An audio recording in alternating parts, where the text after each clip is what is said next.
Hello everyone, कैसे हो सभी। आई होप सभी अच्छे होंगे। देखो, आज अपने डिस्कस करने वाले हैं जो नेक्स्ट लेक्चर है हमारे पास में। हम स्पेसिफिक हीट कैपेसिटी के बारे में डिस्कस कर रहे थे और स्पेसिफिक हीट कैपेसिटी में हमने डिस्कस किया था, अलग अलग थ्योरी हमने डिस्कस की थी। आइंस्टीन थ्योरी हमने डिस्कस की थी और क्लासिकल थ्योरी हमने डिस्कस की थी।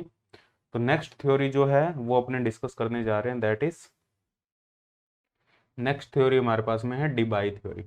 डिबाई थ्योरी डिस्कस करेंगे स्पेसिफिक हीट कैपेसिटी के लिए। ठीक है, डिबाई थ्योरी।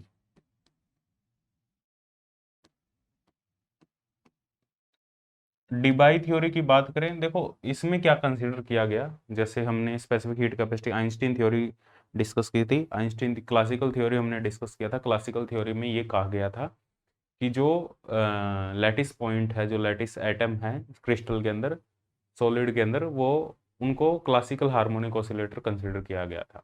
ठीक है, जिसकी एवरेज एनर्जी केबीटी थी। और यदि अपने आइंस्टीन ने फिर क्या कंसीडर किया on the basis of Planck hypothesis, Einstein ने कंसीडर किया था कि जो हमारे पास में पार्टिकल थे, आइंस्टीन ने उनको कंसीडर किया था। देखो यहाँ पे क्या कंसीडर किया था, मैंने यहाँ पे लिखा था कि क्वांटम हार्मोनिक ऑसिलेटर है, वो कंसीडर किया था और सभी की फ्रीक्वेंसी सेम थी, सेम फ्रीक्वेंसी थी, फ्रीक्वेंसी डिफरेंस नहीं था। लेकिन डिबाई थ्योरी के अकॉर्डिंग, हाँ, जो सभी ऑसिलेटर थे आइंस्टीन के अकॉर्डिंग, जो सभी ऑसिलेटर थे according to Einstein theory, Einstein theory, Einstein कह देते हैं, आइंस्टीन कह देते हैं। अकॉर्डिंग टू आइंस्टीन थ्योरी, जो हमारे पास में जो ऑसिलेटर थे वो सभी इंडिपेंडेंट थे। ऑसिलेटर थे वो इंडिपेंडेंट ऑसिलेटर थे, इंडिपेंडेंट ऑसिलेटर। इंडिपेंडेंट ऑसिलेटर का मतलब है उनके बीच में आपस में कोई भी फोर्स नहीं लग रहा था, किसी भी टाइप का कोई भी फोर्स नहीं था ऑसिलेटर के बीच में। ठीक है, लेकिन डिबाई ने क्या कहा था, डिबाई ने ये कहा था कि ऑसिलेटर, इंडिपेंडेंट ऑसिलेटर का मतलब जो लैटिस पॉइंट थे, ये सभी जो लैटिस पॉइंट थे सॉलिड के अंदर, इनके बीच में किसी भी टाइप का कोई फोर्स नहीं था, कोई इंटरेक्शन नहीं था। तो ये इंडिपेंडेंटली इसके वाइब्रेशन की वजह से इस पे कोई इफेक्ट नहीं पड़ रहा था, या ये वाइब्रेट करेगा तो इस पे कोई इफेक्ट नहीं पड़ रहा था। तो ये आइंस्टीन ने कंसिडर किया था, सभी इंडिविजुअली मोशन में थे। ठीक है, मैथमेटिकली ये कंसिडर किया गया था, आइडियल केस था। ऑब्वियसली रिजल्ट गलत आना था, ये सब कुछ पता था, लेकिन मैथमेटिकली और कोई ऐसा फिनोमिना नहीं था, मैथमेटिकली ऐसा कोई डेरिवेशन नहीं था जिसको यूज़ किया जा सकता था। तो इस वजह से डिबाई ने एक थ्योरी दी थी। डिबाई ने क्या कहा था, बाकी सारी चीज़ें सेम हैं जो आइंस्टीन ने बताया था कि हार्मोनिक ऑसिलेटर होंगे हमारे पास में, डिफरेंट टाइप ऑफ, जो लैटिस पॉइंट है सभी वाइब्रेट करेंगे, लेकिन जो ऑसिलेटर होंगे हमारे पास में, डिबाई थ्योरी के अकॉर्डिंग जो ऑसिलेटर होंगे वो कपल्ड ऑसिलेटर होंगे। और जब भी कपल्ड ऑसिलेटर की बात आती है या कपलिंग की जब भी बात आती है, दो पार्टिकल है आपस में, दो कपल्ड है, दो ऑसिलेटर है, दोनों कपल्ड है, तो जब भी कपलिंग की बात आती है तो हमारे पास में जो फ्रीक्वेंसी है वो एक फिक्स फ्रीक्वेंसी नहीं होती। तो यहाँ पे जो फ्रीक्वेंसी होगी वो रेंज ऑफ फ्रीक्वेंसी होगी, रेंज ऑफ फ्रीक्वेंसी। यहाँ पे जो फ्रीक्वेंसी ऑसिलेटर की जो फ्रीक्वेंसीज होगी वो रेंज ऑफ फ्रीक्वेंसी मिलेगी, और रेंज हमारे पास में फ्रीक्वेंसी की 0 टू इन्फिनिटी रेंज हो सकती है, या कोई फाइनाइट लिमिट भी हमारे पास में हो सकती है। जरूरी नहीं हमेशा इन्फिनाइट ही होगी, फाइनाइट लिमिट भी हो सकती है। एक एक फ्रीक्वेंसी की हमें एक रेंज मिलेगी, लार्ज नंबर ऑफ हमारे पास में फ्रीक्वेंसी रेंज होगी।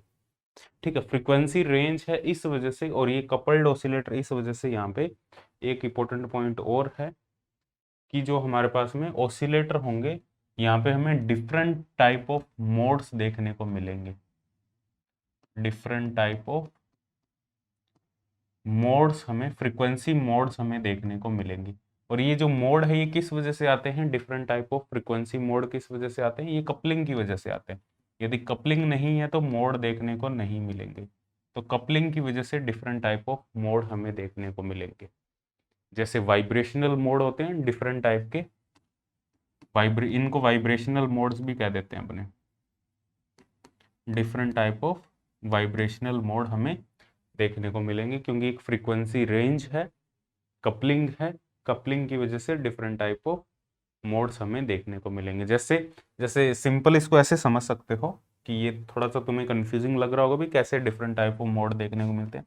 जैसे दो मास है, ये एम मास है, ये एम मास है, और दोनों आपस में कपल्ड है एक स्प्रिंग से, दोनों इंडिविजुअली ऑसिलेट नहीं कर रहे, दोनों पार्टिकल आपस में कपल्ड है।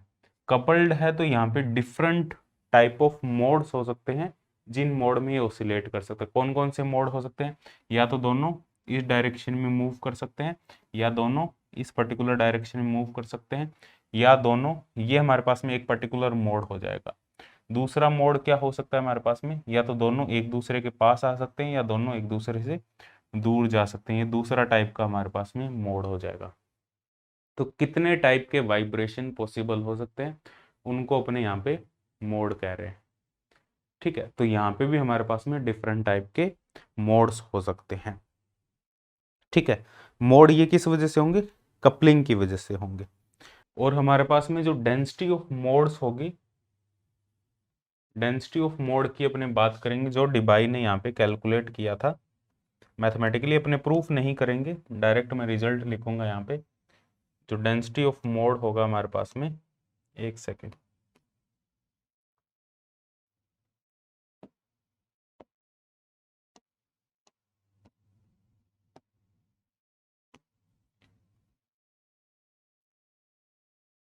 डेंसिटी ऑफ मोड की बात करें,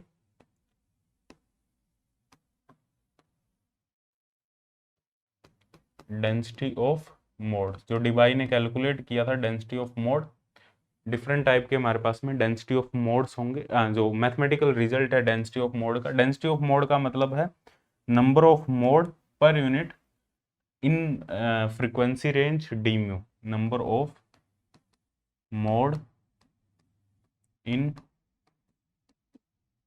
frequency range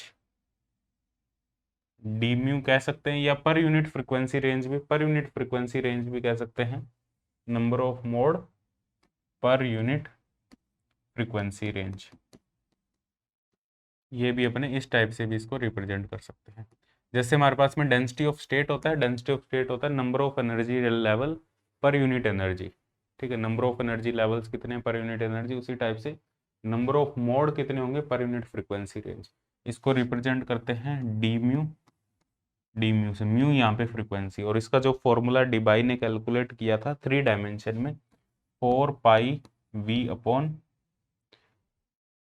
mu S cube into, ये जो हमारे पास में फॉर्मूला था म्यू स्क्वायर डी म्यू, ये फॉर्मूला कैलकुलेट किया था डिबाई ने। जो नंबर ऑफ, जो डेंसिटी ऑफ मोड्स होगा हमारे पास में, वो ये होगा। इसका यूज करेंगे अपने to calculate the upper limit of frequency. ठीक है, ये क्यों इसको कैलकुलेट किया गया था, ये तुम्हें फॉर्मूला याद रखना है एग्जाम पॉइंट ऑफ व्यू से। ठीक है, लेकिन इसका प्रूफ नहीं करना है। ठीक है, एग्जाम पॉइंट ऑफ व्यू से ये फॉर्मूला तुम्हें पता होना चाहिए। और ये कैसे कैलकुलेट करते हैं, इसके बहुत सारे तरीके हैं कैलकुलेट करने के। ठीक है, डेंसिटी ऑफ मोड कैसे कैलकुलेट करते हैं, सिमिलरली वैसे ही कैलकुलेट करते हैं जैसे अपने डेंसिटी ऑफ स्टेट कैलकुलेट करते हैं। ठीक है, हम एक फ्रीक्वेंसी रेंज होगी, उस फ्रीक्वेंसी रेंज में टोटल मोड निकालेंगे, उसको उस फ्रीक्वेंसी रेंज से डिवाइड करेंगे, तो हमारे पास में ये रिजल्ट निकल के आएगा। यहाँ पे जो वी, ये वी है, वी वॉल्यूम को रिप्रेजेंट करता है, लैटिस का वॉल्यूम। वी एस है, यहाँ पे स्पीड को रिप्रेजेंट करता है, वेव की जो स्पीड है। और म्यू यहाँ पे फ्रीक्वेंसी को रिप्रेजेंट करता है। अब हमें पता है यहाँ पे जो मोड है वो दो टाइप की कैटेगरी में हो सकते हैं। एक हमारे पास में लॉन्गिट्यूडिनल मोड हो सकता है, और एक हमारे पास में जो मोड्स की कैटेगरी है, जो सभी मोड्स हमें मिलेंगे नंबर ऑफ मोड, उनकी दो कैटेगरी है। एक लॉन्गिट्यूडिनल मोड है,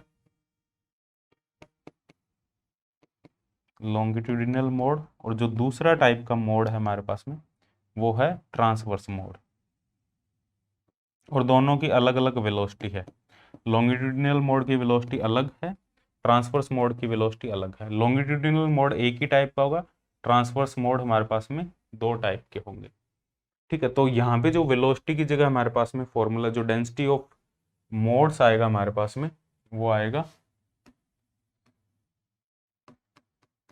डेंसिटी ऑफ मोड, वो हमें देखने को मिलेगा 4 पाई वी और यहाँ पे आ जाएगा लेट्स से ट्रांसवर्स मोड हमारे पास में उसकी जो वेलोसिटी है वो वीटी है, और जो हमारे पास में लॉन्गिट्यूडिनल मोड की जो वेलोसिटी है वो वीएल है। ठीक है, और ये था हमारे पास में वी क्यूब, तो ये आ जाएगा हमारे पास में क्यूब, नीचे वी क्यूब था, सॉरी क्यूब तो हमने लिख लिया था, ये ओनली यही आएगा। ठीक है, into mu square D mu, ये हमारे पास में नेट जो हमारे पास में डेंसिटी ऑफ मोड्स होगा उसका ये एग्जैक्ट फॉर्मूला होगा। यहाँ पे जो वीटी है वो रिप्रेजेंट करता है वेलोसिटी इन ट्रांसवर्स मोड, क्योंकि ये दो है ट्रांसवर्स मोड, तो इस वजह से यहाँ पे हमारे पास में 2 का फैक्टर आएगा, और वीएल है वेलोसिटी इन लॉन्गिट्यूडिनल मोड।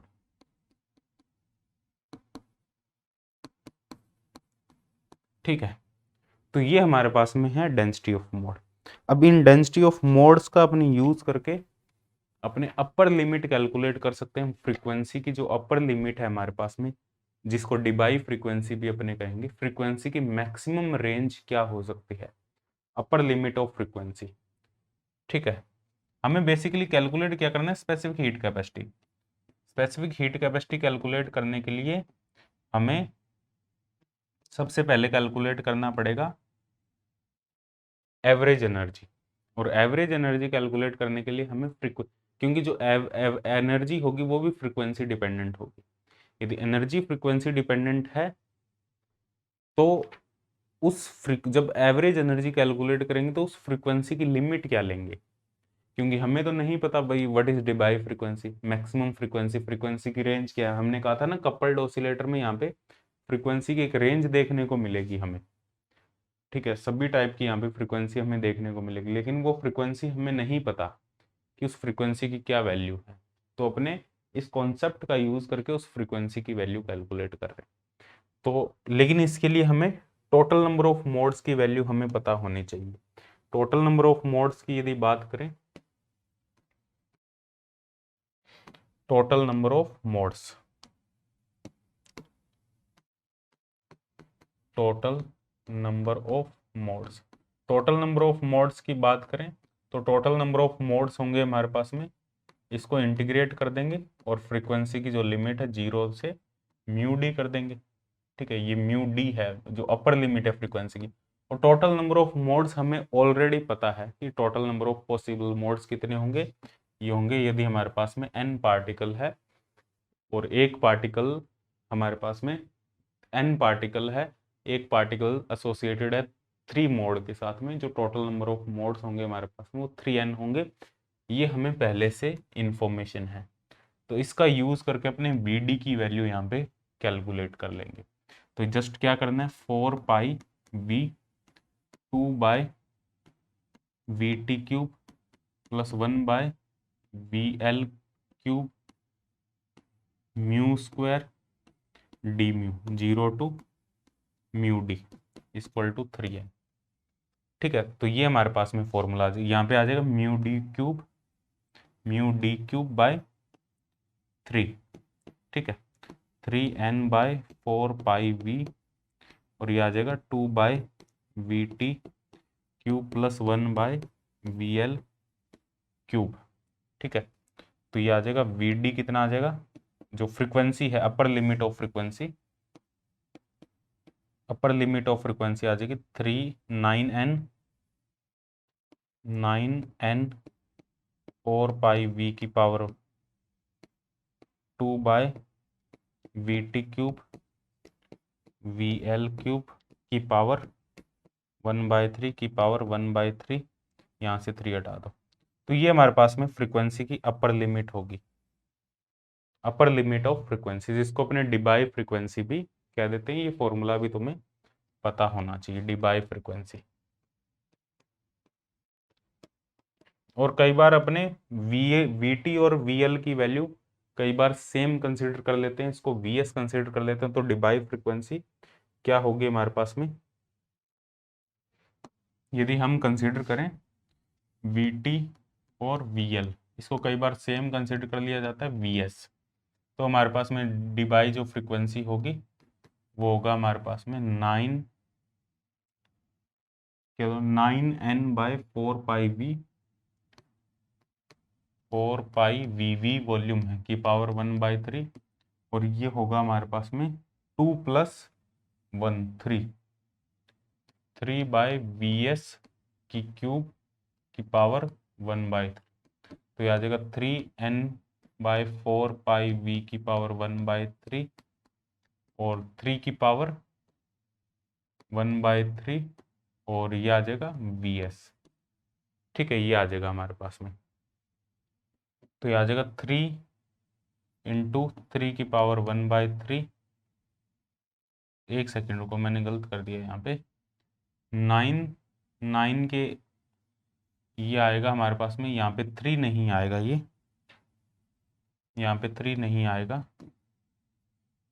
यहाँ पे आएगा हमारे पास में 9n/4 पाई वी की पावर 1/3, और 3 अंदर चला जाएगा 27, फिर 3 बाहर आएगा, 3n/4 पाई वी की पावर 1/3 अपॉन Vs, तो 3/Vs n/4 पाई वी की पावर 1/3, ये Vd आ जाएगा हमारे पास में।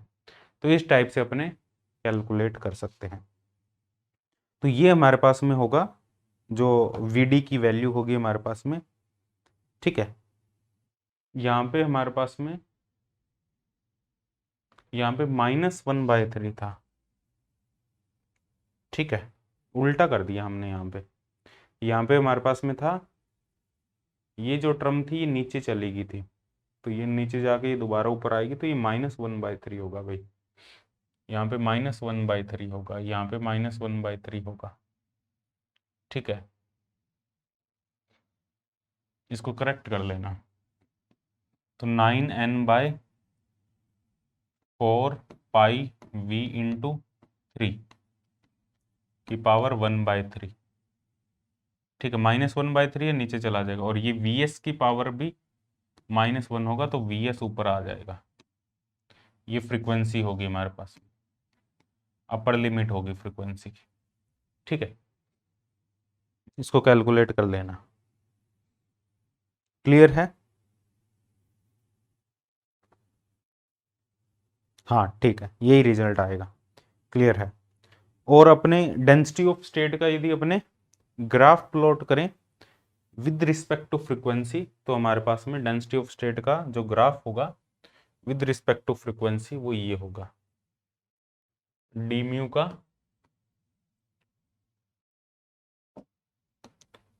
का यदि ग्राफ प्लॉट करें विद रिस्पेक्ट टू फ्रीक्वेंसी, तो हमें पता है जो डी म्यू है वो μ² के प्रोपोर्शनल है। तो हमारे पास में दोनों मोड के लिए, ट्रांसवर्स मोड और लॉन्गिट्यूडनल मोड, ट्रांसवर्स मोड हमारे पास में जस्ट डबल है। ठीक है, और लॉन्गिट्यूडनल मोड के लिए हमारे पास में जो डी म्यू होगा वो कुछ इस टाइप से हमारे पास में ग्राफ होगा। ट्रांसवर्स मोड का जो ग्राफ होगा वो थोड़ा ऊपर होगा, लॉन्गिट्यूडनल मोड का ग्राफ थोड़ा नीचे होगा, for a fix frequency mu D, क्योंकि जो रेंज होगी वो म्यू डी फ्रीक्वेंसी तक होगी। तो ये हमारे पास में म्यू डी पर ये वैल्यू तुम लिख सकते हो, μ = μ डी पर जो डी म्यू है डेंसिटी ऑफ स्टेट उसकी वैल्यू निकाल सकते हो। ये ट्रांसवर्स मोड के लिए है और ये लॉन्गिट्यूडिनल मोड के लिए। ये हमारे पास में ग्राफ होगा डी म्यू का। ठीक है, क्योंकि जो डी म्यू है वो प्रोपोर्शनल है μ² के। यहाँ पे देख सकते हो डी म्यू किसके प्रोपोर्शनल है, μ² के प्रोपोर्शनल है। ठीक है, तो ये हमारे पास में डेंसिटी ऑफ स्टेट निकल चुकी है। अब हमें यहाँ पे निकालना है यदि एवरेज एनर्जी, हमें पता है यदि total energy, total average energy हमें कैलकुलेट करना है। अब यहाँ पे ऐसे तो है नहीं भाई, जो ऑसिलेटर है हमारे पास में वो सेम फ्रीक्वेंसी की तो है नहीं। यदि एवरेज एक ऑसिलेटर की एवरेज एनर्जी की बात करें जिसकी फ्रीक्वेंसी म्यू है, एवरेज एनर्जी ऑफ ऑसिलेटर जिसकी एक पर्टिकुलर फ्रीक्वेंसी म्यू है, उस फ्रीक्वेंसी के ऑसिलेटर की जो एवरेज एनर्जी होगी वो है हमारे पास में hμ/e की पावर hμ/kBt-1। ये एवरेज एनर्जी एक ऐसे ऑसिलेटर की जिसकी फ्रीक्वेंसी म्यू है हमारे पास में। लेकिन यहाँ पे हमारे पास में एक फ्रीक्वेंसी रेंज है, फ्रीक्वेंसी रेंज है तो हमारे पास में डिबाई थ्योरी में जो हमें टोटल एवरेज एनर्जी देखने को मिलेगी वो क्या होगी हमारे पास में 0 टू म्यू डी, ठीक है। और यहाँ पे आ जाएगा E average D mu D mu, ये हमारे पास में एवरेज एनर्जी का फॉर्मूला होगा। और यहाँ से इस फॉर्मूले का यूज करके अपने एवरेज एनर्जी कैलकुलेट करेंगे। हमें कैलकुलेट नहीं करना, डायरेक्ट रिजल्ट लिख रहा हूँ। एवरेज एनर्जी का जो रिजल्ट आएगा हमारे पास में वो ये आएगा हमारे पास में 9 N K B T T by theta D cube. ये तुम्हें नहीं करना प्रूफ वगैरह इसका, 0 to theta D by T, और ये होगा हमारे पास में एक्स क्यूब डी एक्स ई की पावर एक्स माइनस 1। और यहाँ पे जो x होगा वो होगा H mu by K B T. X को ये पुट किया है, यहाँ पे ई एवरेज की वैल्यू पुट की है। ये वाला जो फॉर्मूला है हमारे पास में, इसको कैपिटल ई लिख लो, कंफ्यूज नहीं होगी। कैपिटल ई एवरेज, ठीक है। अब यहाँ पे जो ई एवरेज है इसकी हमने यहाँ पे वैल्यू पुट की है, डी म्यू की वैल्यू पुट की है, और ये हमने कैलकुलेट किया है। एक्स है H mu by K B T, और थीटा डी यहाँ पे है हमारे पास में, थीटा डी हमारे पास में है H mu D bye K B. ये थीटा डी की वैल्यू है, जिसको डी बाई टेम्परेचर भी अपने कह देंगे, डी बाई टेम्परेचर। तो एनर्जी की वैल्यू आ जाएगी, यहां से ये एनर्जी की वैल्यू आ जाएगी। एनर्जी की वैल्यू को अपने यूज करके स्पेसिफिक हीट कैपेसिटी की वैल्यू यहाँ पे कैलकुलेट कर लेंगे। मेन हमारे पास में जो रिजल्ट है वो स्पेसिफिक हीट कैपेसिटी, और स्पेसिफिक यहाँ पे दो फॉर्मूले, एग्जाम पॉइंट ऑफ व्यू से तुम्हें दो फॉर्मूले याद रखने हैं। स्पेसिफिक हीट, एक तो स्पेसिफिक हीट कैपेसिटी का फाइनल फॉर्मूला, और एक डिबाई फ्रीक्वेंसी का, जो हमने डिबाई फ्रीक्वेंसी जो मैक्सिमम लिमिट है फ्रीक्वेंसी की जो हमने कैलकुलेट की। ये दो फॉर्मूले तुम्हें याद रखने। स्पेसिफिक हीट कैपेसिटी का जो यहाँ पे हमारे पास में फॉर्मूला होगा वो ये होगा, CV equal to 3R theta D by T, theta D by T, एक सेकेंड, ये फॉर्मूला होगा हमारे पास में, ये फॉर्मूला होगा 9R theta D by T by theta D cube 0 to theta D by T E की पावर एक्स, एक्स की पावर 4, ई की पावर एक्स माइनस 1 का होल स्क्वायर dx, और x यहाँ पे क्या है H mu by K B T. तो ये हमारे पास में स्पेसिफिक हीट कैपेसिटी का फॉर्मूला होगा जो तुम्हें यहाँ पे याद रखना है, ठीक है। अब ये स्पेसिफिक हीट कैपेसिटी का जो फॉर्मूला है, इस फॉर्मूले का अपने यूज करके अपने देखेंगे लो टेम्परेचर और हाई टेम्परेचर पे स्पेसिफिक हीट कैपेसिटी क्या होगी। लो टेम्परेचर और हाई टेम्परेचर की बात करें, सबसे पहले बात करते हैं हाई टेम्परेचर पर। हाई टेम्परेचर की यदि अपने बात करें तो हाई टेम्परेचर का मतलब है कि हमारे पास में जो T की वैल्यू है वो थीटा डी से ग्रेटर है। थीटा डी यहाँ पे डिबाई टेम्परेचर है, इसका मतलब के बी टी की वैल्यू है वो एच कट म्यू डी से, एच कट ओमेगा डी लिख लो इसको म्यू डी की जगह, या एच म्यू डी से ज्यादा होगी, H mu D, H mu D से ज्यादा होगी, या एच कट ओमेगा डी भी लिख सकते हो, ठीक है। यदि ओमेगा एंगुलर फ्रीक्वेंसी के टर्म में बात करोगे, डायरेक्ट फ्रीक्वेंसी के टर्म में बात करोगे तो म्यू डी लिख सकते हो। केबीटी की वैल्यू ज्यादा है, टी की वैल्यू थीटा डी से ज्यादा है। तो ये जो एक्सप्रेशन होगा ना हमारे पास में, ये वाला जो एक्सप्रेशन, इस एक्सप्रेशन की जो वैल्यू आएगी हमारे पास में, इस इंटीग्रल की जो वैल्यू आएगी वो आएगी थीटा डी 1/3 ऑफ, ये जो एक्सप्रेशन होगा 0 to theta D by T E की पावर एक्स, एक्स की पावर 4, ई की पावर एक्स माइनस 1 का होल स्क्वायर dx। इसकी जो वैल्यू आएगी वो आएगी 1/3 theta D by T cube, ये इसकी वैल्यू आएगी। जब ये वैल्यू यहाँ पुट करोगे तो CV आएगा हमारे पास में 3R। तो हाई टेम्परेचर पर जो स्पेसिफिक हीट कैपेसिटी है वो हमें सेम वही मिलती है जो हमें आइंस्टीन के केस में मिला आइंस्टीन थ्योरी से, और जो हमें आइंस्टीन थ्योरी के अलावा हमने जो क्लासिकल थ्योरी से specific heat capacity find out किया था, वहाँ से भी हमें सेम रिजल्ट मिला था। ठीक है, लेकिन लो टेम्परेचर पे आइंस्टीन थ्योरी फेल हो गई थी, लेकिन लो टेम्परेचर पर डिबाई थ्योरी के जो रिजल्ट है वो अच्छे मिलते हैं। लो टेम्परेचर की बात करें तो अब बात करते हैं अपने, यदि लो टेम्परेचर की बात करें, देखो यहाँ पे मैंने एनर्जी का फॉर्मूला, यहाँ पे एनर्जी का फॉर्मूला भी लिखा है मैंने, 9n kBT T bye 9n, एक सेकेंड, एनर्जी का फॉर्मूला होगा 9n kBT T bye theta D cube. ये हमारे पास में ये फॉर्मूला है एनर्जी का, ठीक है, नेट एनर्जी का ये वाला फॉर्मूला है, एक सेकेंड, ये वाला हमारे पास में नेट एनर्जी का फॉर्मूला है। यदि अपने लो टेम्परेचर की बात करें, at low temperature, at low temperature, main low temperature ही है, लो टेम्परेचर पे सभी थ्योरी फेल हो रही है, तो लो टेम्परेचर पे एक्सप्लेन करना ही मेन चीज है। लो टेम्परेचर की बात करें तो टी की वैल्यू थीटा डी से काफी ज्यादा कम है, इसका मतलब के बी टी की वैल्यू है वो लेस देन है हमारे पास में थीटा डी को अपने एच म्यू डी लिख देंगे, एच म्यू डी अपॉन के डी।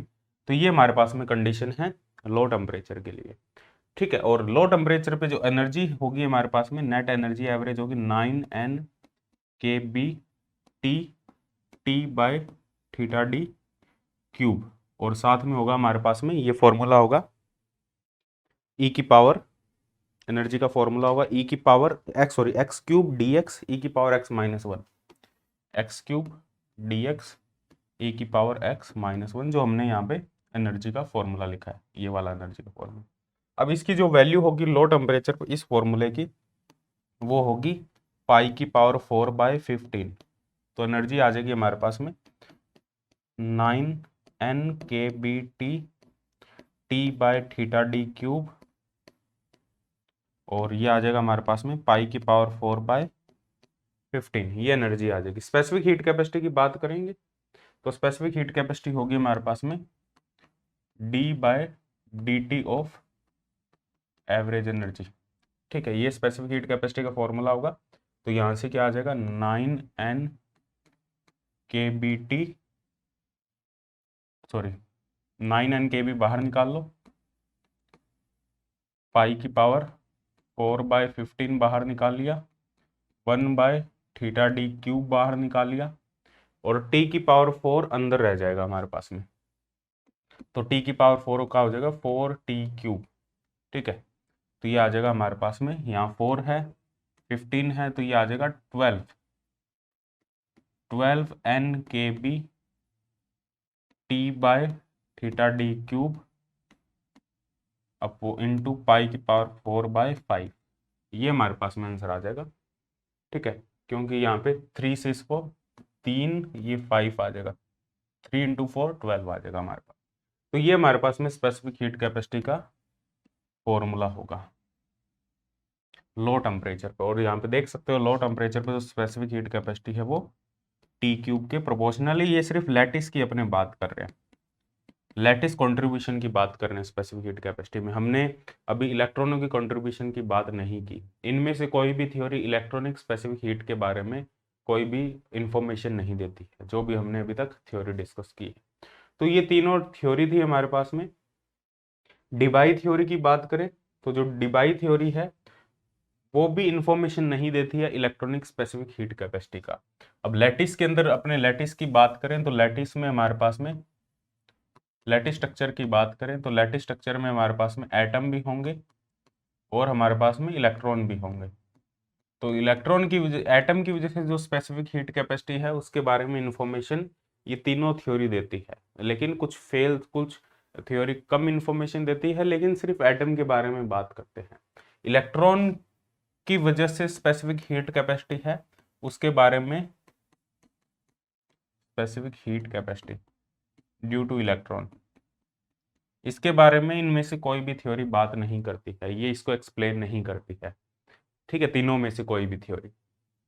तो इसको एक्सप्लेन करने के लिए हमारे पास में कुछ अलग थ्योरीज है।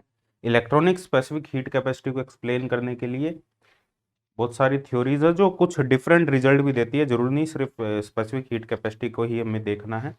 तो हमारे पास में इलेक्ट्रॉनों के मोशन को एक्सप्लेन करने के लिए हमारे पास में कुछ थ्योरीज है जिसको अपने फ्री इलेक्ट्रॉन थ्योरी कह देते हैं। फ्री इलेक्ट्रॉन थ्योरी हमारे पास में दो टाइप की थ्योरी है इसमें, फ्री इलेक्ट्रॉन थ्योरी में, तो इसको अपने डिस्कस करते हैं।